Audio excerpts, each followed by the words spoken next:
محافظ ہے نگہباں ہے میرا مسلم پرسنل اور ہمیں بہت کھل کر حکومت سے بھی اور تمام فرقہ پرست عناصر سے جو مٹھی بھر ہیں اس ملک میں، ان سے صاف صاف کہنا چاہیے کہ تم یہ جو سوچ رہے ہو کہ خوفزدہ کر کے ڈرا کر دھمکا کر ہم کو دین سے پھیر دو گے، ہم کو ایمان سے اسلام سے ہٹا دو گے، یہ خام خیالی خوش فہمی اپنے ذہن سے نکال دو۔ ہم نے یہ طے کر رکھا ہے، ہمارے باپ دادا نے یہ سمجھا رکھا ہے، ہمارے اکابر نے، علماء نے، خانقاہوں میں بیٹھ کر اللہ اللہ سکھانے والوں نے سینکڑوں برس سے اس ملک میں یہ فیصلہ کر رکھا ہے کہ ہم اس ملک میں عزت کے ساتھ دین و ایمان کے ساتھ زندہ رہیں گے، اور جب ہم اس دنیا سے جائیں گے تو ہم اللہ کے دین اور ایمان کے ساتھ ہی جائیں گے، مسلمان بن کر جئیں گے اور مسلمان بن کر مریں گے۔ یہ ہمارا اعلان کل بھی تھا اور آج بھی اور آئندہ کل بھی رہے گا۔ ہم صاف کہہ دینا چاہتے ہیں کہ ہمیں فسادات سے نہ ڈراؤ، ہمیں جان و مال کے نقصان سے نہ ڈراؤ۔ انگریزوں کے زمانے میں ایک مرتبہ ایسا وقت آیا کہ خاص فرقے کی طرف سے جلسے لے کر یہ بات کہی جا رہی تھی کہ مسلمان اگر ہمارا مطالبہ نہیں مانیں گے تو ہم ان کو خون کی ندیوں میں ڈبو دیں گے۔ اس زمانے میں امیر شریعت عطا اللہ شاہ بخاری زندہ تھے، عظیم عالم، عظیم خطیب، عشاء کی نماز کے بعد سے لے کر فجر کی اذان تک تقریر کرنے والا مجاہد، اللہ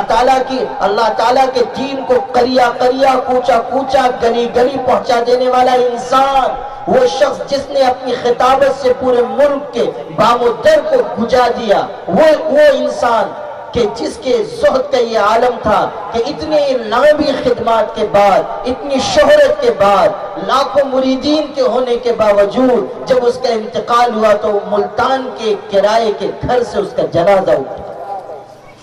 وہ شخص، انہوں نے اس کا جواب دیا، اعلان کیا کہ جلسہ ہوگا اور تقریر ہوگی عطا اللہ شاہ بخاری کی، اور اس کے بعد ان کی خطابت آسمانوں تک، ان کی خطابت کی گونج اور گرج پہنچی۔ اسی میں انہوں نے یہ تاریخی جملہ کہا تھا جو آج میں دہرانا چاہتا ہوں۔ انہوں نے اس مخصوص فرقے کے لوگوں کو مخاطب کر کے کہا کہ او لوگو، تم مسلمانوں کو خون کی ننھی مننھی ندیوں سے ڈراتے ہو۔ مسلمان وہ قوم ہے جو خون کے بحر قلزوم سے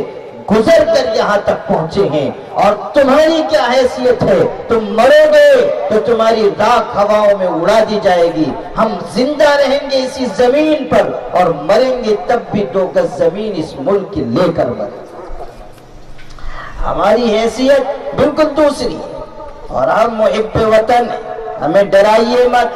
ہمیں فسادات کا اندیشہ نہ دلائیے۔ ہمارا یہ اعلان ہے کہ اگر آپ جان کا نقصان کریں گے، کر سکتے ہیں، ہو سکتا ہے چند مسلمان، چند 100 مسلمان شہید کر دیے جائیں، لیکن یاد رکھنا کہ اسلام اور مسلمان، اسلام اور ایمان سے محبت کرنے والا مسلمان جب اس دنیا سے رخصت ہوگا اور اس کی گردن پر چھری چلائی جائے گی یا گولی اس کے جسم پر داغی جائے گی اور اس کے خون کے اور لہو کے قطرے زمین پر گریں گے، تب بھی ہمارے خون کے قطروں سے بھی یہی آواز آئے گی کہ لا الہ الا اللہ محمد الرسول اللہ۔ ہمارا اعلان کہ ہم آپ کے ڈرانے اور دھمکانے سے اسلام سے پھر جائیں، ایمان سے ہٹ جائیں، یہ نہیں ہو سکتا۔ ہمارے آقا صلی اللہ علیہ وسلم کا اسوہ اور نمونہ ہمارے سامنے، آپ نے اعلان فرمایا لو وضع الشمس على يميني والقمر على يساري والله ما تركت هذه الدعوة۔ قسم خدا کی اگر دنیا کے لوگ میرے دائیں ہاتھ پر سورج اور بائیں ہاتھ پر چاند بھی لا کر رکھ دیں تب بھی میں اس دعوت کو نہیں چھوڑوں گا، آخری سانس تک اللہ کے دین کی طرف بلاؤں گا، آخری سانس تک ایمان کی دعوت کو عام کرتا رہوں گا۔ ہمارے لیے بھی یہ نمونہ ہے کہ چاہے مال دیا جائے، چاہے ہم کو ڈرایا جائے، چاہے خریدنے کی کوشش کی جائے، چاہے ہم کو ڈر اور خوف کے سائے میں رکھا جائے، ہر وقت ہمارا ایک ہی اعلان ہوگا، مسلمان جئیں گے، مسلمان مریں گے، چاہے حکومت کسی کی ہو، اقتدار کسی کا ہو، سرکار کسی کی ہو، کوئی آئے کوئی جائے، ہمیں اس سے کوئی مطلب نہیں آیا۔ میڈیا کے لوگ ہم سے کہتے ہیں کہ یہ آپ لوگ کیا بار بار کہتے ہیں کہ اسلام کا قانون نہیں بدل سکتا، شریعت کا قانون نہیں بدل سکتا، آپ کو اتنا اصرار کیوں ہے؟ ایک موقع پر ٹی وی والوں نے مجھ کو گھیر لیا اور یہی سوال کرنے لگے کہ بتائیے شریعت نہیں بدلے گی، شریعت کا قانون نہیں بدلے گا، آپ لوگ کیوں کہتے ہیں؟ میں نے کہا کہ ایک بنیادی جملہ سن لیجئے،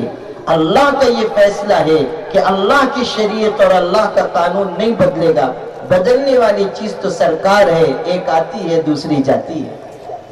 آج ہیں کل نہیں رہیں گے۔ دوستو ہمارے ویڈیو آپ کو اچھے لگ رہے ہو